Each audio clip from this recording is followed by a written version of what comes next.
Pride and Prejudice, by Jane Austen. Chapters 4 and 5. Chapter 4. When Jane and Elizabeth were alone, the former, who had been cautious in her praise of Mr. Bingley before, expressed to her sister just how very much she admired him. "He is just what a young man ought to be," said she. "Sensible, good-humoured, lively, and I never saw such happy manners, so much ease, with such perfect good breeding." "He is also handsome," replied Elizabeth, "which a young man ought likewise to be, if he possibly can. His character is thereby complete." "I was very much flattered by his asking me to dance a second time. I did not expect such a compliment." "Did not you? I did for you. But that is one great difference between us. Compliments always take you by surprise, and me never." "What could be more natural than his asking you again? He could not help seeing that you were about 5 times as pretty as every other woman in the room. No thanks to his gallantry for that. Well, he certainly is very agreeable, and I give you leave to like him. You have liked many a stupider person." "Dear Lizzy!" "Oh, you are a good deal too apt, you know, to like people in general. You never see a fault in anybody. All the world are good and agreeable in your eyes. I never heard you speak ill of a human being in your life." "I would not wish to be hasty in censuring anyone, but I always speak what I think." "I know you do, and it is that which makes the wonder. With your good sense, to be so honestly blind to the follies and nonsense of others. Affectation of candour is common enough, one meets with it everywhere. But to be candid without ostentation or design, to take the good of everybody's character and make it still better, and say nothing of the bad, belongs to you alone. And so you like this man's sisters too, do you? Their manners are not equal to his." "Certainly not, at first, but they are very pleasing women when you converse with them. Miss Bingley is to live with her brother and keep his house, and I am much mistaken if we shall not find a very charming neighbour in her." Elizabeth listened in silence, but was not convinced. Their behaviour at the assembly had not been calculated to please in general, and with more quickness of observation and less pliancy of temper than her sister, and with a judgment too unassailed by any attention to herself, she was very little disposed to approve them. They were in fact very fine ladies, not deficient in good humour when they were pleased, nor in the power of making themselves agreeable when they chose it, but proud and conceited. They were rather handsome, had been educated in one of the first private seminaries in town, had a fortune of 20,000 pounds, were in the habit of spending more than they ought, and of associating with people of rank, and were therefore in every respect entitled to think well of themselves and meanly of others. They were of a respectable family in the north of England, a circumstance more deeply impressed on their memories than that their brother's fortune and their own had been acquired by trade. Mr. Bingley inherited property to the amount of nearly 100,000 pounds from his father, who had intended to purchase an estate, but did not live to do it. Mr. Bingley intended it likewise, and sometimes made choice of his county, but as he was now provided with a good house and the liberty of a manor, it was doubtful to many of those who best knew the easiness of his temper whether he might not spend the remainder of his days at Netherfield, and leave the next generation to purchase. His sisters were anxious for his having an estate of his own, but though he was now only established as a tenant, Miss Bingley was by no means unwilling to preside at his table, nor was Mrs. Hurst, who had married a man of more fashion than fortune, less disposed to consider his house as her home when it suited her. Mr. Bingley had not been of age 2 years when he was tempted by an accidental recommendation to look at Netherfield House. He did look at it, and into it for half an hour, was pleased with the situation and the principal rooms, satisfied with what the owner said in its praise, and took it immediately. Between him and Darcy there was a very steady friendship, in spite of great opposition of character. Bingley was endeared to Darcy by the easiness, openness, and ductility of his temper, though no disposition could offer a greater contrast to his own, and though with his own he never appeared dissatisfied. On the strength of Darcy's regard Bingley had the firmest reliance, and of his judgment the highest opinion. In understanding, Darcy was the superior. Bingley was by no means deficient, but Darcy was clever. He was at the same time haughty, reserved, and fastidious, and his manners, though well bred, were not inviting. In that respect his friend had greatly the advantage. Bingley was sure of being liked wherever he appeared. Darcy was continually giving offence. The manner in which they spoke of the Meryton assembly was sufficiently characteristic. Bingley had never met with more pleasant people or prettier girls in his life. Everybody had been most kind and attentive to him. There had been no formality, no stiffness. He had soon felt acquainted with all the room, and as to Miss Bennet, he could not conceive an angel more beautiful.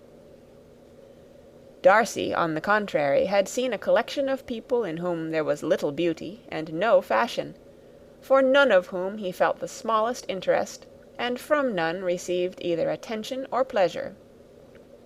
Miss Bennet he acknowledged to be pretty, but she smiled too much.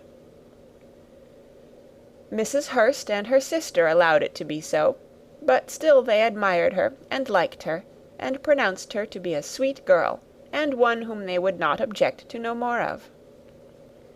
Miss Bennet was therefore established as a sweet girl, and their brother felt authorized by such commendation to think of her as he chose.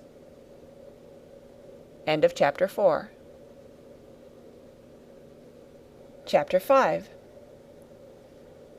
Within a short walk of Longbourn lived a family with whom the Bennets were particularly intimate.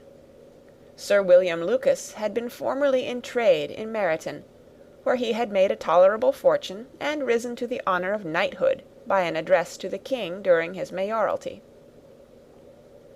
The distinction had perhaps been felt too strongly. It had given him a disgust to his business, and to his residence in a small market town, and, in quitting them both, he had removed with his family to a house about a mile from Meryton, denominated from that period Lucas Lodge, where he could think with pleasure of his own importance, and, unshackled by business, occupy himself solely in being civil to all the world. For, though elated by his rank, it did not render him supercilious. On the contrary, he was all attention to everybody. By nature inoffensive, friendly, and obliging, his presentation at St. James's had made him courteous. Lady Lucas was a very good kind of woman, not too clever to be a valuable neighbour to Mrs. Bennet. They had several children. The eldest of them, a sensible, intelligent young woman, about 27, was Elizabeth's intimate friend. That the Miss Lucases and the Miss Bennets should meet to talk over a ball was absolutely necessary, and the morning after the assembly brought the former to Longbourn to hear and to communicate. "You began the evening well, Charlotte," said Mrs. Bennet with civil self-command to Miss Lucas. "You were Mr. Bingley's first choice." "Yes, but he seemed to like his second better." "Oh, you mean Jane, I suppose, because he danced with her twice. To be sure, that did seem as if he admired her. Indeed, I rather believe he did. I heard something about it, but I hardly know what. Something about Mr. Robinson." "Perhaps you mean what I overheard between him and Mr. Robinson. Did not I mention it to you? Mr. Robinson's asking him how he liked our Meryton assemblies, and whether he did not think there were a great many pretty women in the room, and which he thought the prettiest, and his answering immediately to the last question, 'Oh, the eldest Miss Bennet, beyond a doubt. There cannot be two opinions on that point." "Upon my word! Well, that is very decided indeed. That does seem as if... But, however, it may all come to nothing, you know." "My overhearings were more to the purpose than yours, Eliza," said Charlotte.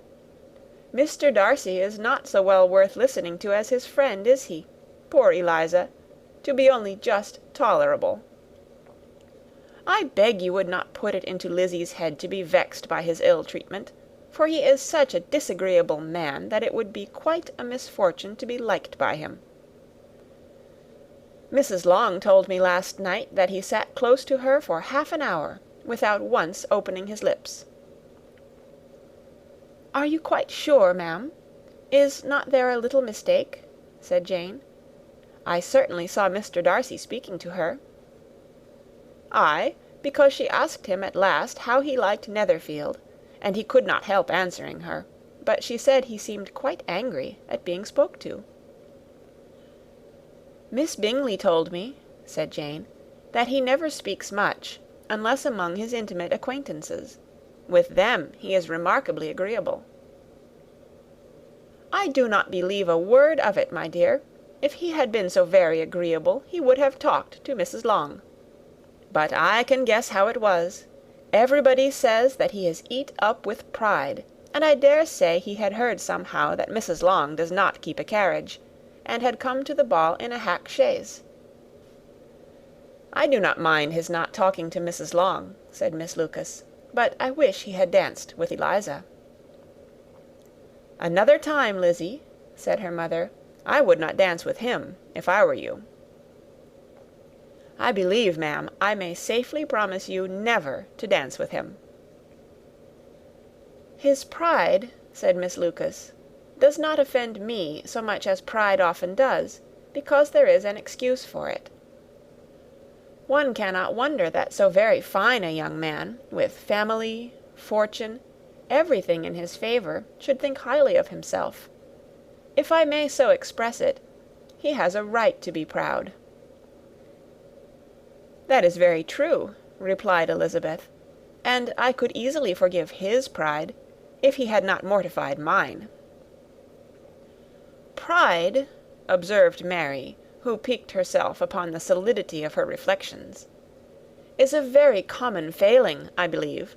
By all that I have ever read, I am convinced that it is very common indeed, that human nature is particularly prone to it, and that there are very few of us who do not cherish a feeling of self-complacency on the score of some quality or other, real or imaginary.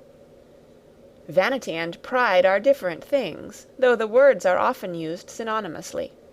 A person may be proud without being vain. Pride relates more to our opinion of ourselves, vanity to what we would have others think of us." "If I were as rich as Mr. Darcy," cried a young Lucas, who came with his sisters, "I should not care how proud I was. I would keep a pack of foxhounds, and drink a bottle of wine a day."